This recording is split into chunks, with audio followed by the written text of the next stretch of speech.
കോഴിക്കോട് പാലാഴിയിൽ ബൈപ്പാസിനടുത്ത് കെട്ടിട നിർമ്മാണത്തിനിടെ മണ്ണിടിഞ്ഞ് തൊഴിലാളി മരിച്ചു. മണ്ണിനടിയിൽപ്പെട്ട 2 പേരെ രക്ഷപ്പെടുത്തി. രക്ഷാപ്രവർത്തനത്തിനിടയിൽ വീണ്ടും മണ്ണിടിച്ചിൽ. വരുത്തിവെച്ച അപകടമെന്ന് നാട്ടുകാർ. അവിടുന്ന് ഇങ്ങോട്ട് 5-6 വീട്ടിലേക്കുള്ള വഴി അംഗൻവാടി, ചെറിയ കുട്ടികളെ അംഗൻവാടിയിലേക്ക് കൊണ്ടുപോകുന്ന വഴിയാണത്. ഇതിന് അംഗൻവാടി പോണവരോട് ഞാൻ ഇപ്പം പറയുകയും ചെയ്യുക, അതിലെ പോവരുതിട്ട് ഞങ്ങൾ അപ്പുറത്തൂടെ പൊയ്ക്കോളിയാണ്ട് അപ്പുറത്തൂടെ വിടുകയും ചെയ്യുന്നത്.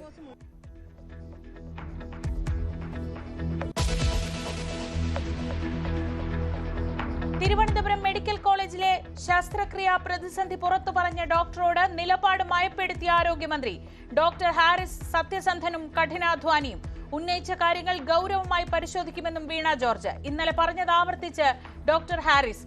ശസ്ത്രക്രിയാ ഉപകരണങ്ങൾക്കായി രോഗികളോട് ആക്സസറീസും നമ്മൾ വാങ്ങിച്ചത് പേഷ്യൻസ് വാങ്ങിച്ചു തരികയാണ്. പിന്നെ മാത്രമല്ല നമ്മൾ മെഡിക്കൽ കമ്പനിക്കാരെ കൊണ്ടും അല്ലാതെയും ഒക്കെ പലരെ കൊണ്ടും ഔദാര്യം, ഇപ്പം UST ഗ്ലോബൽ എന്ന് പറഞ്ഞ സംഘടന, അങ്ങനെ ഒക്കെ ഓരോ അവരുടെ കയ്യിൽ നിന്നൊക്കെ നമ്മളിങ്ങനെ അപേക്ഷിച്ച് നമ്മൾ റിക്വസ്റ്റ് ചെയ്തും എരന്നും ഒക്കെയാണ് ഉപകരണങ്ങൾ വാങ്ങിച്ചു വെച്ചിട്ട് നമ്മൾ ഇത് പലപ്പോഴും ചെയ്ത് തീർക്കുന്നത്.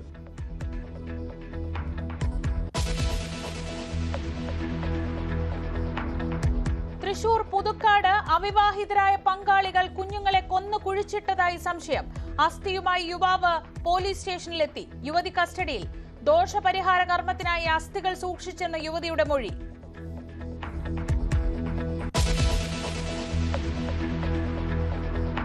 മുസ്ലിം സംഘടനകളുടെ എതിർപ്പ് തുടരുന്നതിനിടെ സുംബ പരിശീലനത്തിൽ ചർച്ചയാകാമെന്ന വിദ്യാഭ്യാസ മന്ത്രി. അധിക്ഷേപിച്ചവർ മാപ്പ് പറയണമെന്നും വി ശിവൻകുട്ടി. സംശയം ചോദിച്ചവരെ തീവ്രവാദിയാക്കേണ്ടതില്ലെന്ന് PK കുഞ്ഞാലിക്കുട്ടി. സെക്രട്ടേറിയറ്റിനു മുന്നിൽ പ്രതിഷേധ സുംബ.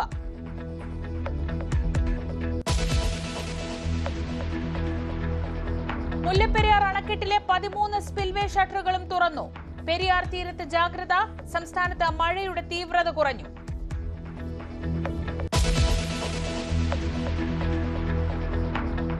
പാകിസ്ഥാനിൽ താലിബാൻ സംഘടന നടത്തിയ ചാവേർ ആക്രമണത്തിന്റെ പഴി ഇന്ത്യയുടെ മേൽ കെട്ടിവെക്കാൻ ശ്രമം. ആരോപണം അവജ്ഞയോടെ തള്ളുന്നെന്ന് വിദേശകാര്യ മന്ത്രാലയം. വസിരിസ്ഥാനിൽ തെഹ്രീക്ക് താലിബാന്റെ ആക്രമണത്തിൽ കൊല്ലപ്പെട്ടത് 13 പാക് സൈനികർ.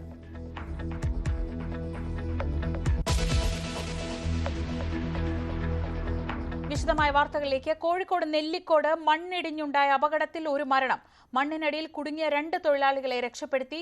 നഗരത്തോട് ചേർന്നുള്ള ബൈപ്പാസിൽ പുതിയ 6 വരിപ്പാതയ്ക്ക് സമീപം സ്വകാര്യ ഫ്ളാറ്റിന്റെ നിർമ്മാണം നടക്കുന്ന സ്ഥലത്താണ് അപകടമുണ്ടായത്. മണ്ണിടിഞ്ഞ് തൊഴിലാളികളുടെ മുകളിലേക്ക് വീഴുകയായിരുന്നു.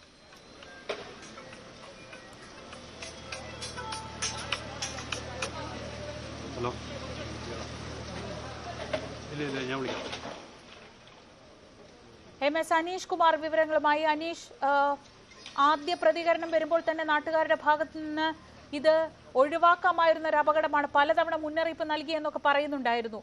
എങ്ങനെയാണ് ഈ അപകടം സംഭവിച്ചത്? എന്താണ് നിലവിലെ സാഹചര്യം?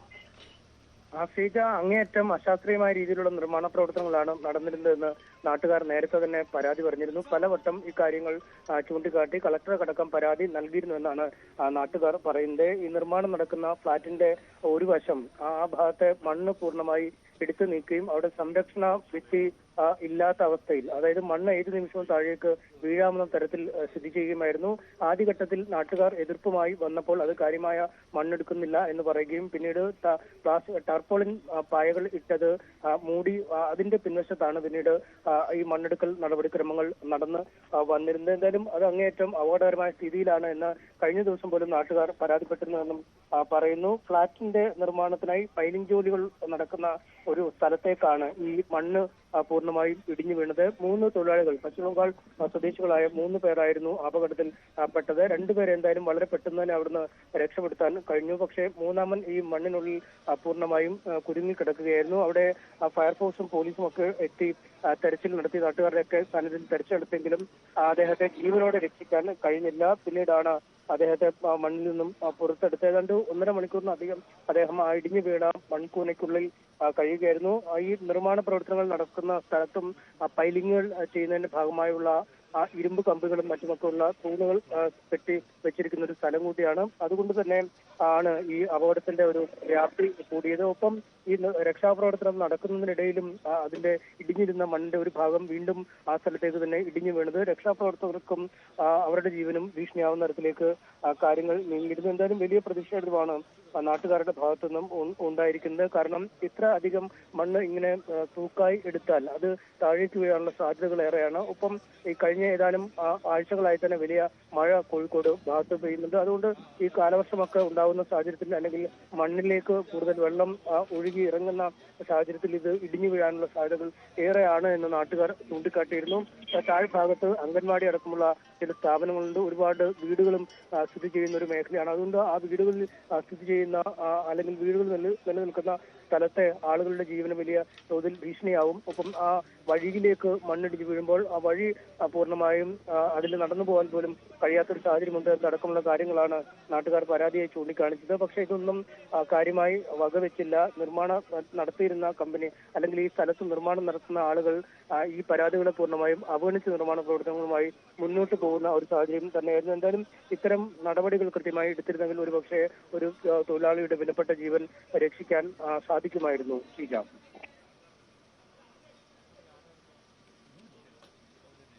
തൊഴിലാളിയുടെ ജീവനാണ് നഷ്ടപ്പെട്ടത്. പലതവണ നാട്ടുകാരുൾപ്പെടെ മുന്നറിയിപ്പ് നൽകിയതാണ്. അശാസ്ത്രീയമായ മണ്ണെടുപ്പിൽ 2 പേരുടെ ജീവൻ ഭാഗ്യത്തിന് രക്ഷപ്പെട്ടു. പക്ഷെ ഒരു തൊഴിലാളിക്ക് ജീവൻ നഷ്ടമായി.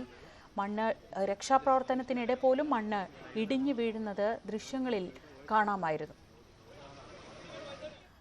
മറ്റൊരു ഞെട്ടിക്കുന്ന വാർത്തയിലേക്ക്. തൃശൂർ പുതുക്കാട് അവിവാഹിതരായ പങ്കാളികൾ നവജാത ശിശുക്കളെ കുഴിച്ചിട്ടു.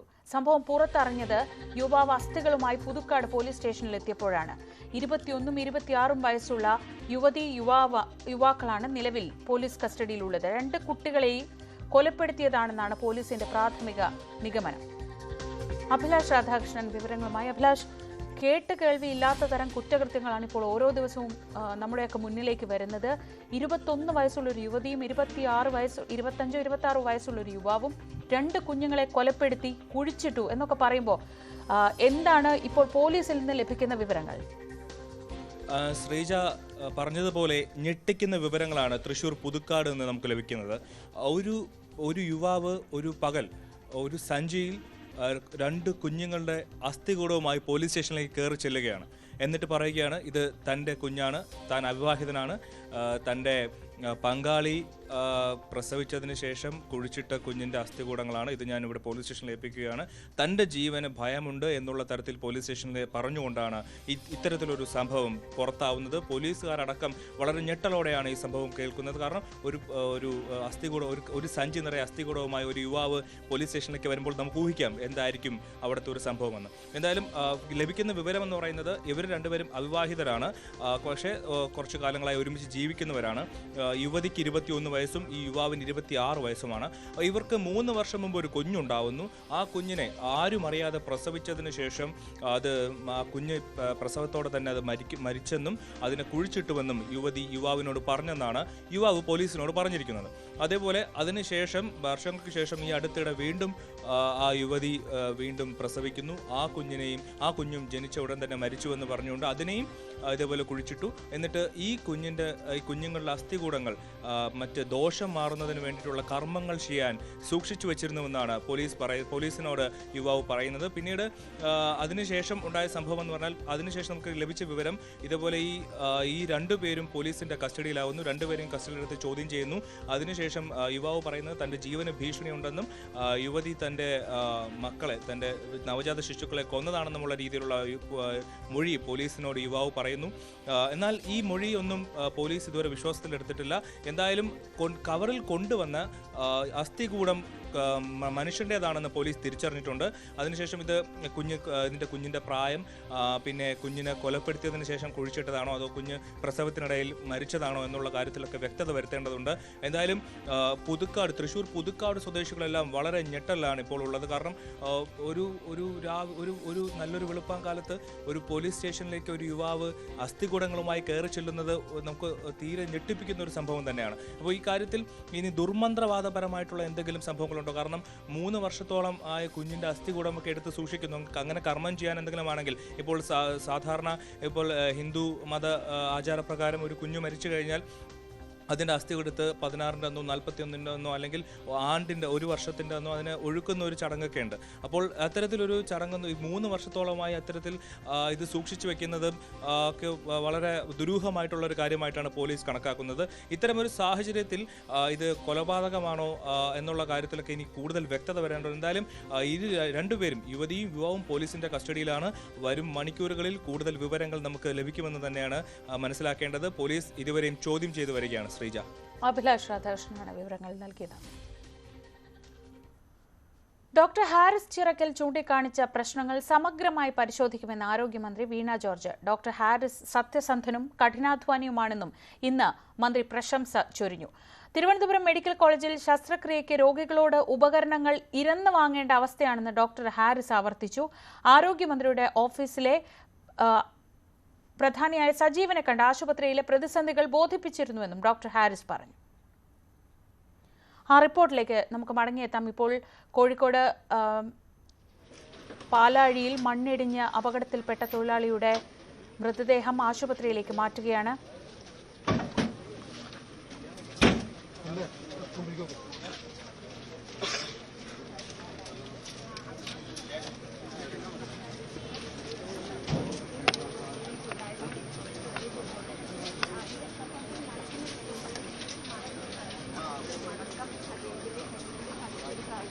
ബൈപ്പാസിനോട് ചേർന്ന് കെട്ടിട നിർമ്മാണത്തിനായി മണ്ണ് എടുക്കുന്നതിനിടെ തൊഴിലാളികൾക്ക് മുകളിലേക്ക് ആ മണ്ണ് ഇടിഞ്ഞു വീണാണ് അപകടമുണ്ടായത്.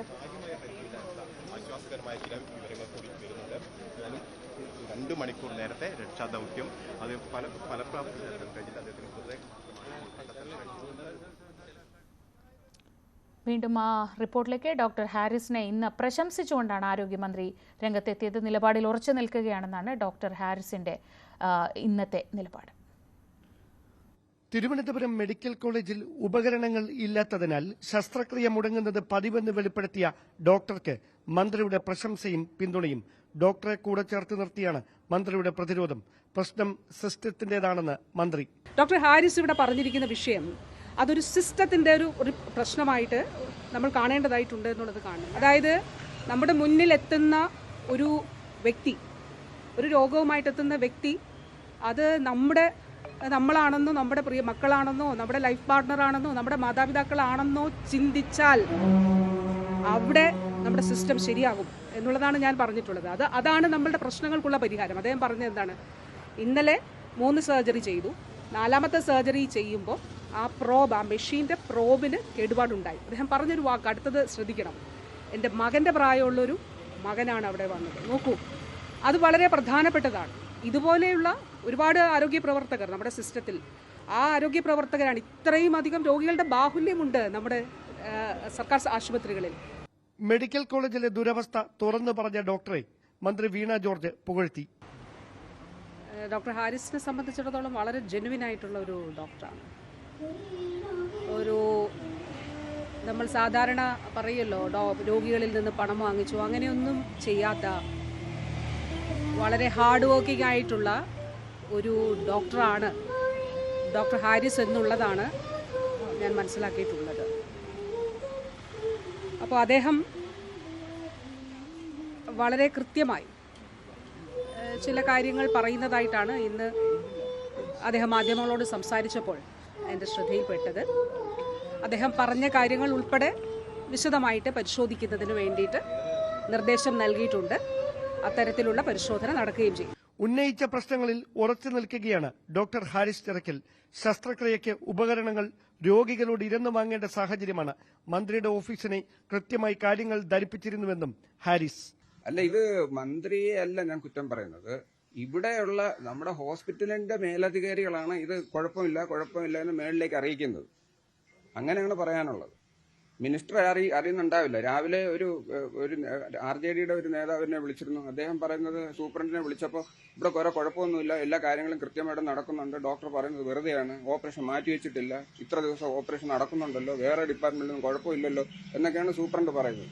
അപ്പൊ സൂപ്രണ്ട് ഒരുപക്ഷെ മേലധികാരികളെ അറിയിക്കുന്നുണ്ടാവില്ല, മിനിസ്റ്റർക്ക് അറിയുന്നുണ്ടാവില്ല. ഇതിനെപ്പറ്റി മിനിസ്റ്റർക്കോ ഭരണത്തിലുള്ളവർക്കോ ഇതിനെപ്പറ്റി ഇവിടെ നടക്കുന്ന പ്രശ്നങ്ങളെപ്പറ്റി അറിവുണ്ടാവില്ല. വിഷയം പ്രതിപക്ഷം സർക്കാരിനെതിരെ ആയുധമാക്കുകയാണ്. ഇത് കംപ്ലീറ്റ് ആയിട്ട് ഇത് തകർത്തിരിക്കുകയാണ്. വളരെ ഗൗരവതരമാണ്. ഇവർ PR ഏജൻസികളെ വെച്ച് നടത്തുന്ന പ്രൊപ്പഗാൻഡയും നറേറ്റീവും അല്ല യഥാർത്ഥ ആരോഗ്യ കേരളം. യഥാർത്ഥ ആരോഗ്യ കേരളത്തിന്റെ സിസ്റ്റം മുഴുവൻ തകർന്നുപോയി. ഡോക്ടർ ഹാരിസ് ചിറക്കലിനെ പിന്തുണച്ച് Kerala government medical college teachers association രംഗത്തെത്തി. ഹാരിസ് ചിറക്കലിനെതിരെ അച്ചടക്ക നടപടിയെടുത്താൽ ഇടപെടുമെന്നും സംഘടന വ്യക്തമാക്കി. ന്യൂസ് 18 തിരുവനന്തപുരം. സ്കൂളുകളിലെ സൂംബ പരിശീലനത്തിൽ ചർച്ചയ്ക്ക് തയ്യാറെന്ന് വിദ്യാഭ്യാസ മന്ത്രി. എന്നാൽ ലോകം അംഗീകരിച്ച കായിക ഇനത്തിന് വർഗീയതയുടെ നിറം കൊടുത്താൽ അത് അംഗീകരിക്കില്ലെന്നും മന്ത്രി പറഞ്ഞു. സെക്രട്ടേറിയറ്റിന് മുന്നിൽ ഇന്ന് സൂംബ പരിശീലകർ സംഘടിപ്പിച്ച പ്രതിഷേധ പരിപാടിയിൽ മന്ത്രി വി ശിവൻകുട്ടിയും പങ്കെടുത്തു.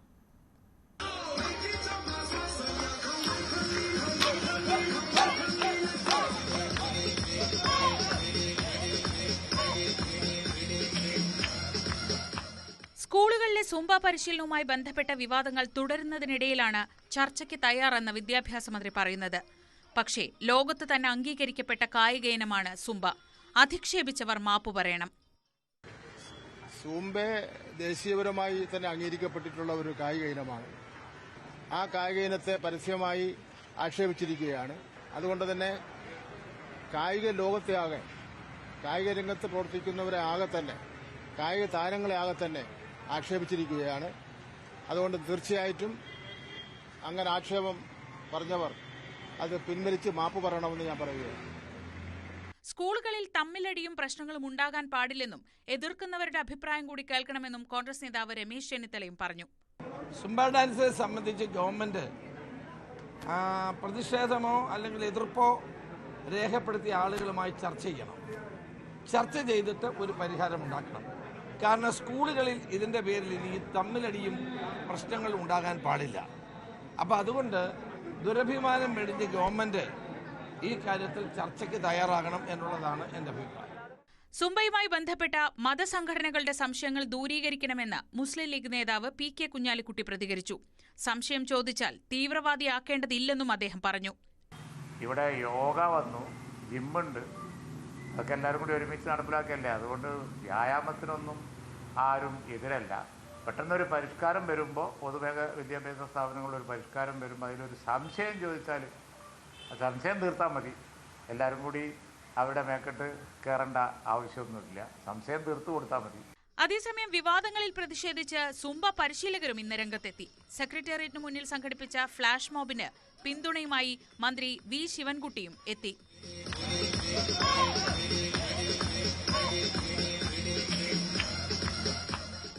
News desk news 18. ഭാരതാംബ വിവാദത്തിൽ വിട്ടുവീഴ്ചയ്ക്കില്ലെന്ന നിലപാടിൽ രാജ്ഭവനും സർക്കാരും. മന്ത്രി വി ശിവൻകുട്ടിയുടെ നടപടിയിൽ അതൃപ്തി അറിയിച്ച് ഗവർണർ അയച്ച കത്തിന് മുഖ്യമന്ത്രി നൽകിയ മറുപടിയിലാണ് വിട്ടുവീഴ്ചയ്ക്കില്ലെന്ന നിലപാട് ആവർത്തിച്ചത്. അതേസമയം വിഷയം ക്രമസമാധാന പ്രശ്നമായി മാറ്റരുതെന്നും ഇരുവിഭാഗങ്ങളും സംയമനം പാലിക്കണമെന്നുമാണ് പ്രതിപക്ഷത്തിന്റെ നിലപാട്. രാജ്ഭവനിൽ നടന്ന സ്കൌട്ട് ആൻഡ് ഗൈഡ് രാജ് പുരസ്കാരദാന ചടങ്ങിൽ വിദ്യാർത്ഥികളുടെ മുമ്പിൽ തന്നെ അപമാനിച്ച വിദ്യാഭ്യാസ മന്ത്രി വി ശിവൻകുട്ടിക്കെതിരെ നടപടിയെടുക്കണമെന്നാവശ്യപ്പെട്ടുകൊണ്ടായിരുന്നു ഗവർണർ മുഖ്യമന്ത്രിക്ക് കത്തയച്ചത്. എന്നാൽ ജനാധിപത്യത്തിന്റെ ഭാഗമായ ഒരു മന്ത്രിക്ക് ഇങ്ങനെയേ പെരുമാറാൻ കഴിയൂവെന്ന് കാണിച്ച് മുഖ്യമന്ത്രി ഗവർണർക്ക് മറുപടി നൽകിയതോടെയാണ് സർക്കാർ ഗവർണർ പോലെ പുതിയ തലത്തിലേക്ക് കടക്കുന്നത്. വിട്ടുവീഴ്ചയ്ക്കില്ലെന്ന നിലപാടിൽ സർക്കാർ ഉറച്ചു നിൽക്കുകയാണ്. സർക്കാർ പരിപാടികളിൽ ദേശീയ പതാകയും ഔദ്യോഗിക ചിഹ്നങ്ങളും മാത്രമേ ഉപയോഗിക്കാൻ പാടുള്ളൂവെന്ന് ആഭ്യന്തര വകുപ്പ് കഴിഞ്ഞ ദിവസം രാജ്ഭവനും വിവിധ വകുപ്പുകൾക്കും കത്ത് നൽകിയിരുന്നു. എന്നാൽ കാവിക്കൊടിയേന്തിയ ഭാരതാംബ ചിത്രം രാജ്ഭവനിൽ നടക്കുന്ന ചടങ്ങുകളിൽ നിന്ന് മാറ്റില്ലെന്ന നിലപാടിൽ ഗവർണർ രാജേന്ദ്ര വിശ്വനാഥ് ആർലേക്കർ ഉറച്ചു നിൽക്കുകയാണ്. ഇതോടെ സർക്കാർ ഗവർണർ പോര് തുടരുമെന്ന് ഉറപ്പായി കഴിഞ്ഞു. ഭാരതാംബ വിവാദത്തിന്റെ പേരിൽ സർക്കാരും ഗവർണറും രാഷ്ട്രീയം കളിക്കുകയാണെന്ന നിലപാടിലാണ് പ്രതിപക്ഷം. തർക്കങ്ങൾ ക്രമസമാധാന പ്രശ്നങ്ങൾക്ക് വഴിവെക്കാതെ ഇരുവിഭാഗങ്ങളും വിട്ടുവീഴ്ചയ്ക്ക് തയ്യാറാകണമെന്നും പ്രതിപക്ഷം ആവശ്യപ്പെടുന്നു. ന്യൂസ് 18 തിരുവനന്തപുരം. കൊച്ചിയിൽ DJ പാർട്ടിക്കിടെ അപമര്യാദയായി പെരുമാറിയെന്നാരോപിച്ച് യുവാവിനെ വൈൻ ഗ്ലാസ് കൊണ്ട് ആക്രമിച്ച യുവതി. കത്രിക്കടവിലെ എടശ്ശേരി ബാറിൽ ഇന്നലെ രാത്രിയായിരുന്നു സംഭവം. ചെവിക്ക് പിന്നിൽ കുത്തേറ്റ ബഷീർ ചികിത്സയിലാണ്. യുവാവിനും യുവതിക്കുമെതിരെ പോലീസ് കേസെടുത്തു. യുവ സിനിമാ താരവും പിന്നണി ഗായകനുമെല്ലാം പങ്കെടുത്ത DJ പാർട്ടിയിലാണ് സംഘർഷമുണ്ടായത്. ഉദയം പേരൂർക്കാരിയായ യുവതി സുഹൃത്തുക്കൾക്കൊപ്പമാണ് റെസ്റ്റോ ബാറിലെത്തിയത്. കൂട്ടുകാരുമൊത്ത് തൊടുപുഴയിൽ നിന്നെത്തിയ ബഷീർ ദേഹത്ത് കയറിപ്പിടിച്ചു എന്നാരോപിച്ചായിരുന്നു സംഘർഷം. കയ്യിലുണ്ടായിരുന്ന വൈൻ ഗ്ലാസ് കൊണ്ട് യുവതി ബഷീറിന്റെ കഴുത്തിൽ കുത്തി.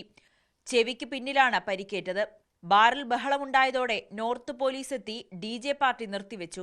ആക്രമിച്ചതിന് യുവതിയെ കസ്റ്റഡിയിലെടുത്തെങ്കിലും പുലർച്ചെ വരെ ചോദ്യം ചെയ്ത് വിട്ടയച്ചു. ചോദ്യം ചെയ്യലിനിടെയാണ് തനിക്ക് നേരിട്ട ദുരനുഭവത്തിൽ പെട്ടെന്ന് പ്രതികരിക്കേണ്ടി വന്നു എന്ന മൊഴി നൽകിയത്. സംഭവത്തിൽ വിശദമായ അന്വേഷണം തുടങ്ങിയ എറണാകുളം നോർത്ത് പോലീസ് 2 FIRകൾ രജിസ്റ്റർ ചെയ്തു. യുവതിയെ കയറിപ്പിടിച്ചെന്ന കുറ്റത്തിന് ബഷീറിനെതിരെയും ബഷീറിനെ ആക്രമിച്ചെന്ന കേസിൽ യുവതിക്കെതിരെയും കേസെടുത്തു. നേരത്തെയും പ്രശ്നങ്ങളുണ്ടായ ഇടമാണ് ഇടശ്ശേരി ബാർ. 2023 ബാറിന് മുന്നിൽ വെടിവെപ്പ് വരെ നടന്നിരുന്നു. ന്യൂസ് 18 കൊച്ചി. മുല്ലപ്പെരിയാർ അണക്കെട്ടിന്റെ സ്പിൽവേകൾ തുറന്നു. ജലനിരപ്പ് 136 അടി പിന്നിട്ടതോടെയാണ് ഡാം തുറന്നത്. 13 സ്പിൽവേ ഷട്ടറുകൾ 10 സെന്റിമീറ്റർ വീതം ഉയർത്തി. സെക്കൻഡിൽ 250 ഘനയടി വെള്ളമാണ് ഇപ്പോൾ പുറത്തേക്ക് ഒഴുക്കുന്നത്. പെരിയാറിന്റെ തീരത്ത് ആശങ്കപ്പെടേണ്ട സാഹചര്യമില്ലെന്ന് അധികൃതർ അറിയിച്ചു. പ്രിൻസ് ജെയിംസ് വിവരങ്ങളുമായി. പ്രിൻസ്, ഇപ്പോൾ സ്പിൽവേ ഷട്ടറുകൾ തുറന്നിട്ടുണ്ട്. ഏതെങ്കിലും രീതിയിലൊരു ആശങ്കയുടെ സാഹചര്യമുണ്ടോ? എല്ലാം നിയന്ത്രണ വിധേയമായി തന്നെയാണോ? നിലവിൽ എല്ലാം യാതൊരുവിധ ഇടയില്ലാത്ത സാഹചര്യമാണ് നിലവിലുള്ളത്. കാരണം കുറച്ച് വെള്ളം മാത്രമാണ് പെരിയാർ നദിയിലേക്ക് ഒഴുകുന്നത്. അതായത് സെക്കൻഡിൽ 250 ക്യൂസെക് വെള്ളം മാത്രം. നിലവിൽ 136 നിലവിലത്തെ റൂൾ കർവ് പ്രകാരമുള്ള മുല്ലപ്പെരിയാർ ജലനിരപ്പ് ഉണ്ടാവേണ്ടത്. അതിന് മുകളിലേക്ക് ഇപ്പോൾ ഇന്നലെ രാത്രിയിൽ കയറുന്നു. 136.20 അടിയിലേക്ക് എത്തിയിരുന്നു. ഈ ജലനിരപ്പ് റൂൾ കർവ് പ്രകാരമുള്ള നിരക്കിലേക്ക് നിലനിർത്തുന്നുള്ള നടപടികളാണ് തമിഴ്നാട് സ്വീകരിക്കുന്നത്. നാമമാത്രമായ രീതിയിൽ വെള്ളം പുറത്തേക്ക് എടുക്കുന്ന സാഹചര്യം. ഒപ്പം തമിഴ്നാട് ടണൽ മാർഗം 2100 ജറയടിയിലധികം വെള്ളം ഇപ്പോൾ കൊണ്ടുപോകുന്നുണ്ട്. എന്നാൽ വൃഷ്ടിപ്രദേശങ്ങളിൽ കഴിഞ്ഞ രാത്രികളിലൊക്കെ മഴയുണ്ടായിരുന്നു. ഒപ്പം നീരൊഴുക്ക് ശക്തമായി തുടരുന്ന ഒരു സാഹചര്യം കൂടിയുണ്ട്. അതുകൊണ്ട് തന്നെ ഈ പുറത്തേക്ക് ഒഴുക്കുന്നതിനേക്കാൾ കൂടുതൽ വെള്ളം ഇപ്പോഴും അണക്കെട്ടിലേക്ക് വന്നു ചേരുന്ന ഒരു സാഹചര്യമുണ്ട്. 3800ഓളം ക്യൂസെക് വെള്ളം സെക്കൻഡിൽ അണക്കെട്ടിലേക്ക് വന്നു ചേരുന്നുണ്ട്. എന്നാൽ കഴിഞ്ഞ ഏതാനും മണിക്കൂറുകളായി മഴ മാറി നിൽക്കുന്നു. ആ ഒരു സാഹചര്യം കൊണ്ട് വരും മണിക്കൂറുകളിലൊക്കെ തന്നെ അല്ലെങ്കിൽ അടുത്ത ദിവസം തന്നെ നീരൊഴുക്ക് കുറയാൻ സാധ്യതയുണ്ടെന്നാണ് വിലയിരുത്തൽ. അതുകൊണ്ട് തന്നെ കൂടുതൽ വെള്ളം പുറത്തേക്ക് ഒഴുക്കേണ്ടതായി വരത്തില്ല. അപ്പം ഈ 136 നിരക്കിലേക്ക് ജലനിരപ്പ് നിലനിർത്താനുള്ള നടപടി തമിഴ്നാട് സ്വീകരിക്കും. അതുകൊണ്ട് തന്നെ വളരെ കുറഞ്ഞ നിരക്കിലായിരിക്കും വെള്ളം പുറത്തേക്ക് ഒഴുകുക. എന്തായാലും ആശങ്കപ്പെടേണ്ട യാതൊരു സാഹചര്യവും ഇല്ലെന്ന് തന്നെയാണ് നമുക്ക് വിലയിരുത്തുന്നത്. അപ്പം മുല്ലപ്പെരിയാറിൽ നിന്നും വെള്ളം തുറന്ന് വിടുന്നത് പെരിയാറിൽ കൂടുതൽ വെള്ളം എത്താനുള്ള സാഹചര്യം കുറവാണ്. നിലവിൽ വലിയ തോതിൽ വെള്ളം പുഴയിലെ ജലനിരപ്പ് ഉയരാൻ സാധ്യതയില്ല. അപ്പം ഇടുക്കി ഡാമിലേക്കും വലിയ തോതിൽ വെള്ളം എത്തുന്ന അവസ്ഥ ഉണ്ടാവില്ല. അപ്പം അതായത് നിലവിൽ 57% വെള്ളം ഇടുക്കി അണക്കെട്ടിലുണ്ട്. മുല്ലപ്പെരിയാറിൽ നിന്നുള്ള വെള്ളം കൂടി എത്തിയാൽ പോലും ഇടുക്കി അണക്കെട്ട് തുറക്കേണ്ട ഒരു സാഹചര്യം നിലവിലത്തെ അവസ്ഥയില്ല. എന്തായാലും നിയന്ത്രണവിധമായ കാര്യങ്ങൾ ഒപ്പം ജില്ലാ ഭരണകൂടത്തിന്റെ ഒക്കെ നിർദ്ദേശങ്ങൾ പാലിച്ചുകൊണ്ട് ഇന്ന് പകലാണ് ഡാം തുറന്നത്. അത് തന്നെ വലിയ ആശ്വാസകരമാണ്. കാരണം മുൻകാലങ്ങളിലൊക്കെ രാത്രി കാലങ്ങളിൽ അണക്കെട്ട് തുറന്നത് സ്പിൽവേ ഉയർത്തിയത് വലിയ പ്രതിസന്ധികൾക്ക് സൃഷ്ടിച്ചത്. വീടുകളിലൊക്കെ വെള്ളം കയറുന്ന ഒരു സാഹചര്യം ഉണ്ടായിരുന്നു. എങ്കിലും ഒപ്പം വലിയ അളവിൽ വെള്ളം തുറന്നുവിട്ട ഒരു സാഹചര്യം. ഇപ്പോൾ നിയന്ത്രണ വിധേയമായ 250 ക്യൂസെക്കോളം മാത്രം വെള്ളം ഒഴുകുന്നു. അത് ജനങ്ങൾക്ക് വലിയ സൃഷ്ടിക്കുന്നില്ല എന്ന സാഹചര്യമാണ് നിലവിലുള്ളത്. പ്രിൻസാണ് വിവരങ്ങൾ നൽകിയത് ഇടുക്കിയിൽ നിന്ന്. കാസർകോട്ടെ തീരദേശ മേഖലകളിൽ കടലാക്രമണം രൂക്ഷം. കടലേറ്റത്തെ തുടർന്ന് കാഞ്ഞങ്ങാട് അജാനൂർ കടപ്പുറം ഫിഷ്ലാൻഡ് സെന്റർ റോഡ് ഇടിഞ്ഞു വീണു. മഞ്ചേശ്വരം കണ്ണുതീർത്ത കടപ്പുറത്ത് റോഡ് കടലെടുത്തു.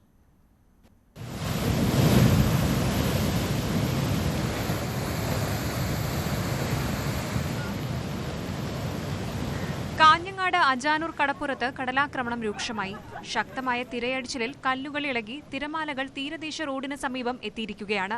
തിരയടിച്ചിലിൽ മണ്ണിളകി വരുന്നത് പഞ്ചായത്ത് നിർമ്മിച്ച റോഡിന് ഭീഷണിയാകുന്നു. ശക്തമായ കടലേറ്റത്തെ തുടർന്ന് റോഡിന്റെ ഒരു ഭാഗം തകർന്ന നിലയിലാണ്. അടിഭാഗത്തെ മണൽ ഒഴുകിപ്പോയതിനെ തുടർന്ന് അപകട ഭീഷണിയായതോടെ ഇതുവഴിയുള്ള ഗതാഗതം നാട്ടുകാർ തടഞ്ഞു. റോഡ് പൂർണ്ണമായും തകരുന്ന ഭീതിയിലാണ് പ്രദേശവാസികൾ. പല പ്രശ്നങ്ങളും മുമ്പേ ഉണ്ടായിട്ടുണ്ടെങ്കിലും കഴിഞ്ഞ ഈ 5 വർഷത്തിനുള്ളിൽ അഴിമുഖം ഇങ്ങോട്ടേക്ക് വരാതിരിക്കാനുള്ള ഒരു നടപടിയുമായിട്ട് അജാനൂർ പഞ്ചായത്ത് നേരത്തെ തന്നെ വളരെ ദൂരം തന്നെ അഴിമുഖം വെട്ടിമാറ്റിക്കൊണ്ട് വെള്ളം പോകുന്ന സംവിധാനം പഞ്ചായത്തിന്റെ നേതൃത്വത്തിൽ ഒരുക്കിയിരുന്നു. എന്നാൽ ഈ പ്രാവശ്യം അഴിമുഖം ഗതിമാറിയിട്ട് ഏകദേശം അജാനൂർ ഫിഷ്ലാൻഡ് പരിസരത്തേക്ക് എത്തിക്കൊണ്ടിരിക്കുകയാണ്. ആ അഴിമുഖം ഇങ്ങോട്ടേക്ക് ഗതിമാറിക്കഴിഞ്ഞാൽ ഈ ഭാഗത്ത് താമസിക്കുന്ന മത്സ്യത്തൊഴിലാളികളെ സംബന്ധിച്ചിടത്തോളം വളരെ ദയനീയാവസ്ഥയാണ്. പ്രദേശത്ത് നിരവധി തെങ്ങുകളും കടപുഴകി വീണു. ഇവിടെ 100 മീറ്ററോളം കര കടലെടുത്തിരിക്കുകയാണ്. റോഡ് അപകടാവസ്ഥയിലായതിനെ തുടർന്ന് ഇതുവഴി ഗതാഗതം നിരോധിച്ചതോടെ 100 കണക്കിന് കുടുംബങ്ങളാണ് ദുരിതത്തിലായത്. കഴിഞ്ഞ വർഷവും കടലേറ്റത്തിൽ ഇവിടെ റോഡ് തകർന്നിരുന്നു. 1 കിലോമീറ്ററോളം ഭാഗത്തെ കടൽഭിത്തിയും തകർന്നിട്ടുണ്ട്. പലയിടത്തും കരയിടിച്ചിലും രൂക്ഷമാണ്. റോഡ് അടച്ചിട്ടതോടെ കിലോമീറ്ററോളം ചുറ്റി ഫിഷ് ലാൻഡിംഗ് സെന്ററിൽ എത്തേണ്ട അവസ്ഥയാണ്. പഞ്ചായത്ത് അധികൃതരും അഗ്നിരക്ഷാ സേനയും സ്ഥലം സന്ദർശിച്ച് സ്ഥിതിഗതികൾ വിലയിരുത്തി. മഞ്ചേശ്വരം കണ്വതീർത്ത കടപ്പുറത്തും കടലാക്രമണം രൂക്ഷമാണ്. ഇവിടെ തീരപ്രദേശത്തെ റോഡ് കടലെടുത്തു. ശുദ്ധജല വിതരണവും താറുമാറായി. കാസർഗോഡ് വികസന പാക്കേജിൽ നിന്ന് 1.5 കോടി രൂപ ചെലവഴിച്ച് നിർമ്മിച്ച പാർക്കും ഉദ്ഘാടനത്തിന് മുൻപേ കടലെടുത്തു. കടലാക്രമണം രൂക്ഷമായ പ്രദേശങ്ങളിൽ രാജ്മോഹൻ ഉണ്ണിത്താൻ MP സന്ദർശനം നടത്തി. ന്യൂസ് 18 കാസർഗോഡ്. സംസ്ഥാനത്ത് മഴയുടെ ശക്തി കുറയുകയാണ്. ഇന്ന് 6 ജില്ലകളിൽ യെല്ലോ അലർട്ട് മാത്രമാണുള്ളത്. ഇടുക്കി, മലപ്പുറം, കോഴിക്കോട്, വയനാട്, കണ്ണൂർ, കാസർഗോഡ് ജില്ലകളിലാണ് യെല്ലോ അലർട്ട് ഉള്ളത്. അതേസമയം ഉത്തരേന്ത്യയിൽ ശക്തമായ മഴ തുടരുകയാണ്. മിന്നൽ പ്രളയത്തിൽ ഹിമാചലിൽ മരിച്ചവരുടെ എണ്ണം 7ആയി. ജമ്മുകശ്മീർ, ഉത്തരാഖണ്ഡ്, ഹരിയാന, രാജസ്ഥാൻ, ഗുജറാത്ത്, മധ്യപ്രദേശ് എന്നിവിടങ്ങളിൽ ഓറഞ്ച് അലർട്ട് പ്രഖ്യാപിച്ചിട്ടുണ്ട്. റവാഡ ചന്ദ്രശേഖർ സംസ്ഥാന പോലീസ് മേധാവിയാകാൻ സാധ്യതയേറി. നാളെ ചേരുന്ന മന്ത്രിസഭായോഗം ഇക്കാര്യത്തിൽ അന്തിമ തീരുമാനമെടുക്കും. UPSC സംസ്ഥാനത്തിന് കൈമാറിയ ചുരുക്കപ്പട്ടികയിലുള്ള നിതിൻ അഗർവാൾ, റവാഡ ചന്ദ്രശേഖർ, യോഗേഷ് ഗുപ്ത എന്നിവരിൽ നിന്നാണ് പുതിയ മേധാവിയെ തെരഞ്ഞെടുക്കേണ്ടത്. TG സജിത്ത് വിവരങ്ങളുമായി. സജിത്ത്, 3 പേരിൽ നിന്ന് റവാഡ ചന്ദ്രശേഖറിലേക്ക് പേര് ചുരുങ്ങിയെത്തുകയാണോ? അങ്ങനെ വേണം സാധ്യതകൾ വിലയിരുത്താൻ. 3 പേരാണ്: റവാഡ ചന്ദ്രശേഖർ, നിതിൻ അഗർവാൾ അല്ലെങ്കിൽ യോഗേഷ് ഗുപ്ത. ഈ 3 പേരിൽ ആരെങ്കിലും ഒരാൾ സംസ്ഥാന പോലീസിന്റെ പുതിയ മേധാവിയായി നാളെ തെരഞ്ഞെടുക്കപ്പെടും. നാളെ തന്നെ ഈ തീരുമാനം ഉണ്ടാവണം എന്ന് മാത്രമല്ല, നാളെ ചുമതല ഏറ്റെടുക്കലും നടക്കണമെന്ന പ്രത്യേകതയുമുണ്ട്. കാരണം നിലവിലെ DGP ഷെയ്ഖ് ദർബേഷ് സാഹിബ് നാളെ തന്നെ അദ്ദേഹത്തിന്റെ ചുമതല ഒഴിയുകയാണ്. അതുകൊണ്ട് നാളെ തന്നെ നിയമനം നടക്കുകയും പുതിയ ചുമതല ഏറ്റെടുക്കുകയും നടക്കുകയും വേണം. UPSC 3 പേരുടെ ചുരുക്കപ്പട്ടിക സംസ്ഥാനത്തിന് കൈമാറിയിട്ടുണ്ട്. ആ പട്ടികയിൽ നിന്നാണ് നാളത്തെ മന്ത്രിസഭാ യോഗം ഇക്കാര്യത്തിൽ ധാരണയുണ്ടാക്കി പിന്നീട് പ്രഖ്യാപനം ഉണ്ടാവാൻ പോകുന്നത്. ഈ 3 പേരോടും യഥാർത്ഥത്തിൽ സംസ്ഥാന സർക്കാരിന് വലിയ താല്പര്യമില്ല. അതിന് ചില രാഷ്ട്രീയ കാരണങ്ങളുണ്ടായിരുന്നു. പകരം ഒരു താൽക്കാലിക DGPയെ നിയമിക്കാനാണ് സംസ്ഥാന സർക്കാർ ലക്ഷ്യമിട്ടത്. പക്ഷേ അത് മറ്റ് സംസ്ഥാനങ്ങളിൽ അത്തരമൊരു സംവിധാനം നിലവിലുണ്ട് എന്ന കാരണമാണ് അത്തരമൊരു സാധ്യത തേടലിന് സംസ്ഥാനം ശ്രമിച്ചത്. പക്ഷേ അതിന് ചില നിയമ തടസ്സങ്ങളുണ്ട് എന്നതാണ് ലഭിച്ച നിയമോപദേശം. കാരണം നിലവിൽ UPSC ചുരുക്കപ്പട്ടിക കൈമാറിയ സാഹചര്യത്തിൽ ഇനി അതുപേക്ഷിച്ച് പുതിയൊരു പേരിലേക്ക് പോകാൻ സാധ്യതയില്ല എന്നതാണ് പ്രധാനപ്പെട്ട കാര്യം. നിലവിൽ ഈ റവാഡ ചന്ദ്രശേഖരന്റെ സാധ്യത കൂടുതലുണ്ടെങ്കിലും റവാഡ ചന്ദ്രശേഖർ മുമ്പ് കൂത്തുപറമ്പ് വെടിവെപ്പ് കാലത്ത് പ്രവർത്തിച്ച ഒരു ഉദ്യോഗസ്ഥനാണ്. അതൊരു നെഗറ്റീവ് മാർക്കാകുമോ എന്നൊരു സംശയം സർക്കാരിനുണ്ട്. നിതിൻ അഗർവാൾ ദീർഘനാളുകളായി അദ്ദേഹം കേന്ദ്ര ഡെപ്യൂട്ടേഷനിലാണ്. സ്വാഭാവികമായും കേന്ദ്ര സർക്കാരുമായി ബന്ധമുള്ള ഉദ്യോഗസ്ഥനാണോ എന്ന സംശയമുണ്ട്. യോഗേഷ് ഗുപ്തയോടും അത്ര കണ്ട് താല്പര്യമില്ല.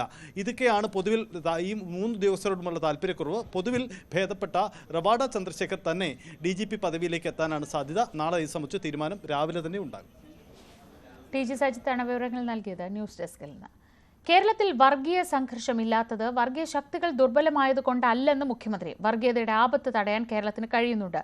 വർഗീയ ശക്തികൾക്കെതിരെ കർശന നടപടി പോലീസിന്റെ ഭാഗത്തു നിന്നുണ്ടാകുമെന്നും മുഖ്യമന്ത്രി പറഞ്ഞു.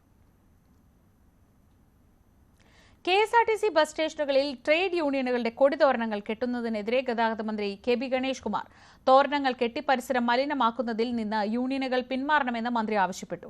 ഇത്തരക്കാർക്കെതിരെ നടപടി ഉണ്ടാകുമെന്നാണ് മന്ത്രിയുടെ മുന്നറിയിപ്പ്. നാട്ടുകാരും നമ്മൾ നശിപ്പിക്കാൻ വരുന്നില്ല. KSRTC ട്രേഡ് യൂണിയൻ ഓരോ ജീവനക്കാർക്കും അറിയാം ഞാൻ ആ കോടിയാണ് അറിഞ്ഞൂടെ പറഞ്ഞോ ചെയ്ത കാര്യങ്ങൾ നിങ്ങൾ നോട്ടീസ് അടിച്ച് ജീവനക്കാർ കൈകൊടുക്കും. അവർ വായിച്ചു നോക്കിയിട്ട് ഇഷ്ടമുള്ളത് വോട്ട് ചെയ്യട്ടെ. അതിന് ഈ തോരണമെല്ലാം വലിച്ചു കെട്ടി ഈ ബസ് സ്റ്റേഷനുകൾ മലിനമാക്കുന്ന ഒരു പരിപാടിയുമുണ്ട്. എല്ലാ ട്രേഡ് യൂണിയനുകളും മാന്യമായി പിന്മാറണം എന്ന സ്നേഹത്തോടെ ഞാൻ പറയുന്നത്. അല്ലെങ്കിൽ പൊതുസ്ഥലങ്ങളിൽ തോരണങ്ങളും ബോർഡുകളും വെക്കരുത് എന്ന ബഹുമാനപ്പെട്ട ഹൈക്കോടതി ഉത്തരവിന്റെ ഭാഗമായി ഇതിന്റെ പുറത്ത് നടപടിയുണ്ട് എന്ന് മാത്രമേ പറയാം. ആദ്യമേ പറഞ്ഞിട്ട് കേട്ടില്ലെങ്കിൽ മാന്യമായി ചെയ്യുക എന്ന സ്നേഹത്തോടെ പറയണം. നമ്മൾ ഈ വണ്ടിക്കകത്ത് ഡസ്റ്റ്ബിൻ വയ്ക്കുന്നു, എല്ലാ ബസ് സ്റ്റേഷനിലും ആവശ്യമുള്ളതുപോലെ നിറച്ച് ഡസ്റ്റ്ബിൻ വയ്ക്കുന്നു. ഇതെല്ലാം ചെയ്യുമ്പോൾ ജീവനക്കാരുടെ ഭാഗത്ത് നിന്ന് അത് ഒട്ടും നശിപ്പിക്കാൻ പാടില്ല. ഉള്ള പോസ്റ്ററെല്ലാം ഒട്ടിച്ച് ഉള്ള ബാനറെല്ലാം വലിച്ചു കെട്ടി തിരുവനന്തപുരത്ത് തമ്പാനി ബസ്റ്റാൻഡിൽ പോയി നോക്കിയാൽ കാണുന്നവർക്ക് ഭ്രാന്തായിരിക്കും. ആ നിലയിലാണ് മത്സരം. ഇത് തെരഞ്ഞെടുപ്പൊന്നുമല്ലല്ലോ. സിറോ മലബാർ സഭയിൽ ദീർഘകാലമായി നിലനിൽക്കുന്ന കുർബാന തർക്കം പരിഹരിച്ചതായി വിശ്വാസികളെ അറിയിക്കാൻ എറണാകുളം അങ്കമാലി അതിരൂപത സർക്കുലർ രാവിലെ പള്ളികളിൽ വായിച്ചു. ഞായറാഴ്ചകളിൽ പ്രത്യേക ദിവസങ്ങളിലും ഒരു ഏകീകൃത കുർബാന അർപ്പിക്കണം. അച്ചടക്ക നടപടി നേരിട്ട വൈദികരുടെ പ്രശ്നങ്ങൾ രമ്യമായി പരിഹരിക്കുമെന്നും സർക്കുലറിൽ പറയുന്നു. അൽമായ മുന്നേറ്റം നേരത്തെ തന്നെ സർക്കുലർ അംഗീകരിച്ചിരുന്നു. പാലക്കാട് മലമ്പുഴ കാഞ്ഞിരക്കടവിൽ വീടിന് സമീപം പുലിയെത്തി. നവോദയ സ്കൂളിന് സമീപം രാജന്റെ വീടിനരികിലായാണ് പുലിയെത്തിയത്. വളർത്തുനായയുടെ കുരകേട്ട് പുറത്തിറങ്ങിയ യുവതിയാണ് പുലിയെ കണ്ടത്.